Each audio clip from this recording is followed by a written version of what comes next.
namun semangatnya takkan pernah pudar hingga Tuhan kan berikan jalan.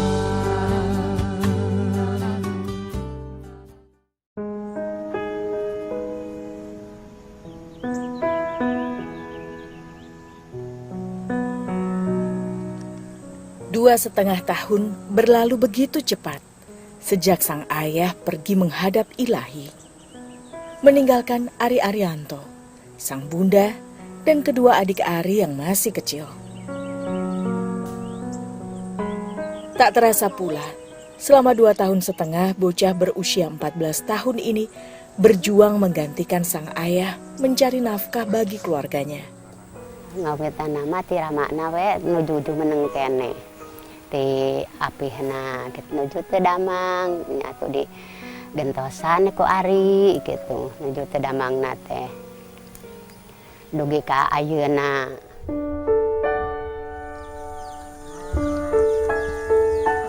Ari guru gerai bak barang ka sakola. Ayo Ari nyangke. Panggilan dari dua adiknya seolah menjadi pertanda bagi Ari untuk segera bersiap ke sekolah.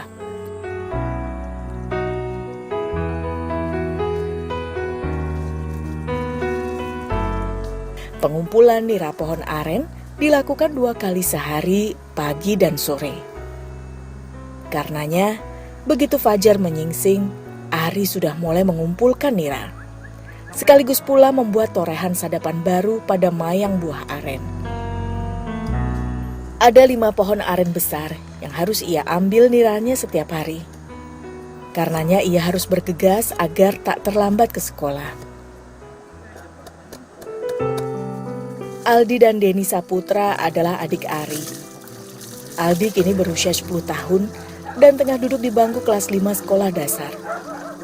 Sementara si bungsu Deni masih berusia 8 tahun dan menempuh pendidikan di kelas 2 sekolah dasar. Masih kecil memang, tapi kemandirian mulai terbentuk dalam jiwa kedua bocah ini.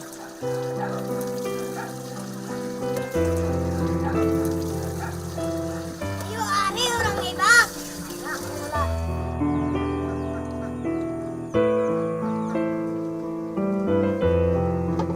Nira-nira yang diperoleh Ari segera dikumpulkan dalam kuali besar. Seraya dipanaskan agar tak cepat menjadi basi dan masam. Bila hasil sadapan kemarin sore dan pagi ini jumlahnya mencukupi, pengolahan gula aren pun bisa langsung dilakukan. Tugas memasak nira menjadi tanggung jawab Esah sang bunda. Bertahun-tahun berkutat dengan pembuatan gula merah ini, membuatnya jeli menilai kualitas nira untuk dibuat gula. Untunglah cukup banyak nira yang Ari peroleh pagi ini. Dalam kondisi dingin, pohon aren akan menghasilkan air nira yang lebih banyak dibandingkan pada siang hari. Sambil dituang, nira disaring untuk membuang serpihan kayu dan kotoran lain yang terikut. Juga untuk mengambil remahan daun jambu biji. Nira pohon aren mudah sekali mengalami fermentasi. Karenanya, penyadap menggunakan beberapa campuran, seperti daun jambu, untuk menghindari nira menjadi asam saat ditampung di atas pohon. Mak, abi bade ibak heula Nya sok dina janten hujana nu keur haroream teh. Ari nyadap mah teu tiasa seungah terus lawan teu nyadap teu disesela teu dicarekan. Ngan lamun teu nyadap bakal sesah gitu hirup teh. Lamun teu tina nyadapna ti mana di lamun sapertoskeun ngalah kalapa dakur usum-usuman. Sebagai teman nasi, keluarga ini terbiasa memanfaatkan sayur-sayuran yang mereka dapatkan di pekarangan rumah.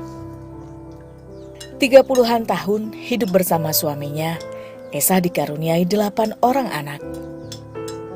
5 anak tertuanya kini hidup terpisah bersama keluarga mereka. Karena kondisi mereka pun tak jauh lebih baik dari sang bunda. Bagi Esah, Ketiga anak-anaknya ini adalah segala-galanya.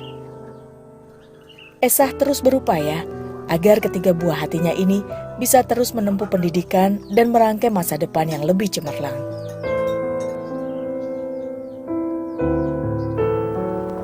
Mak, abi bade angkat heula ke sekolah, doakeun ya, Mak.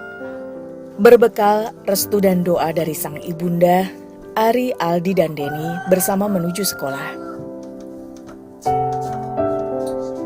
Ari kini duduk di bangku kelas 1 sekolah lanjutan pertama. Sebagai anak tertua, ia selalu berupaya menjadi pelindung kedua adiknya.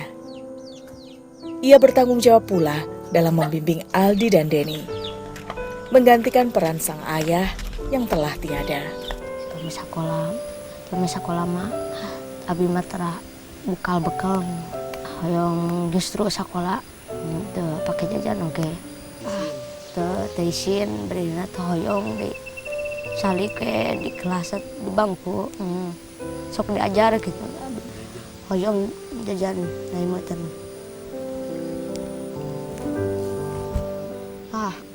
Abi mah alime lamun kitu aya buku ti guru anu ku abi dibutuhkeun paling mesera.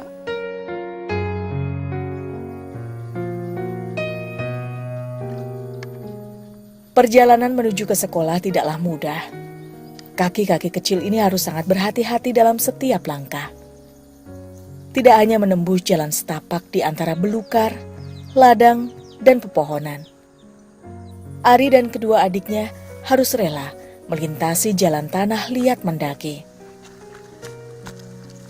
Tangga bambu inilah satu-satunya sarana bagi mereka melintasi tebing curam bebatuan. Seolah menjadi gerbang utama keluarga Ari untuk bisa menikmati peradaban berbeda di luar sana. Tak hirau akan licinnya anak tangga usai hujan tadi malam, kaki-kaki bocah ini tetap mantap melangkah. Menapak satu demi satu anak tangga menuju atas tebing. Hanya 2 tangga yang dibuat untuk memudahkan mereka memanjat dinding batu terjal ini. Selebihnya mereka harus mencari pijakan sendiri untuk mencapai permukaannya. Dari sini jarak sekolah Ari tidak jauh lagi, hanya sekitar 1,5 kilometer saja. Kan sabab di tengah mah emes caket ngaos, caket sekolah, jeung lamun gering teh tiasa caket.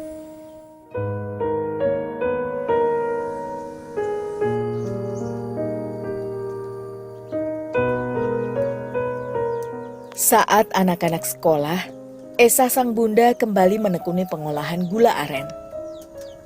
Ya, bukanlah Esa menolak pekerjaan lain yang bisa menambah pendapatan keluarganya. Kondisi fisik Esa yang tak sempurna membuatnya sulit untuk melakukan pekerjaan lain yang membutuhkan keterampilan tangan. Pergelangan tangan kanan hingga ruas-ruas jarinya tak berkembang dengan sempurna. Hingga untuk aktivitasnya sehari-hari, Esa hanya bisa mengandalkan kekuatan tangan kirinya saja.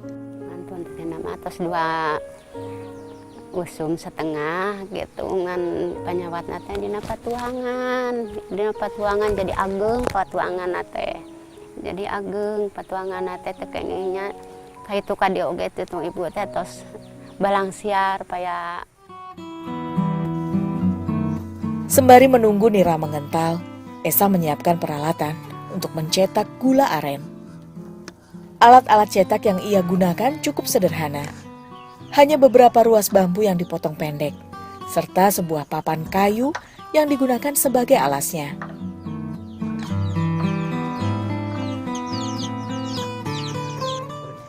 Kini nira telah membentuk karamel berwarna kecoklatan.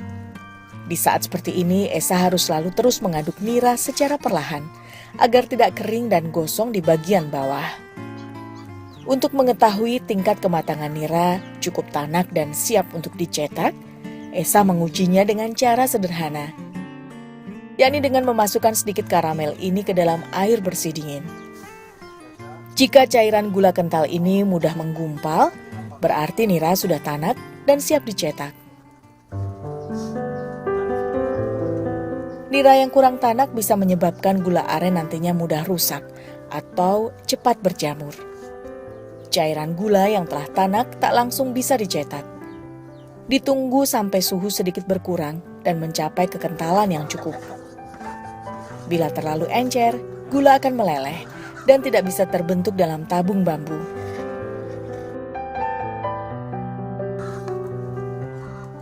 Bila tingkat kekentalan tercapai, gula aren cair dituang ke dalam cetakan bambu berdiameter 5 cm ini.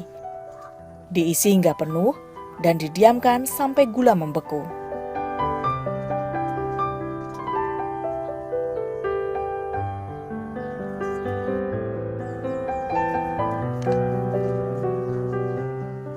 Tak perlu menunggu hingga mengeras penuhnya. Dalam kondisi setengah beku, gula aren bisa segera dikeluarkan dari cetakan. Selanjutnya gula aren yang juga sering disebut dengan gula merah ini diangin-anginkan hingga dingin dan mengeras sempurna. Jika tidak, gula aren mudah rusak dan berjamur.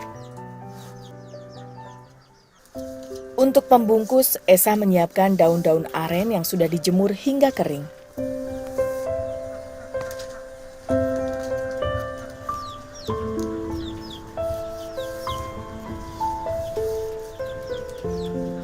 Esa menjual gula aren miliknya dalam bentuk lonjoran seperti ini.